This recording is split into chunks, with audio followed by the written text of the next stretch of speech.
আসসালামু আলাইকুম এভরিওয়ান। বিদেশে এসে আজকে আমার প্রথম রোজা।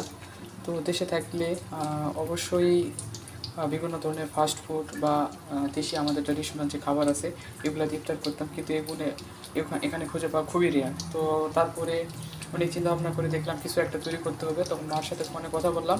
আমার বেগুনি অ্যালার্জি আছে, তার সবাই সিদ্ধান্ত নিলাম যে কুমড়া দিয়ে আমি বেগুনি করব। এই যে হলো মসুর, সরি, বেসন কিনে নিয়ে আসলাম। নিয়ে আসার পরে এই যে করছি, এই যে বেসন এর কারি করছি।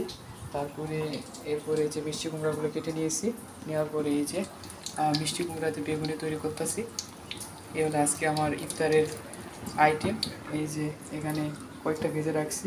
এই হলো আপনারা দেখতে পাচ্ছেন এখানে। তো সাবেক প্রধানমন্ত্রী শেখ হাসিনা সে বলেছিল মিষ্টি কুমড়াতে বেগুনি তৈরি করে দেওয়ার জন্য। যদিও এখানে মিষ্টি কুমড়াতে বেগুনি তৈরি করতেছে আমার যদিও অ্যালার্জির সমস্যা।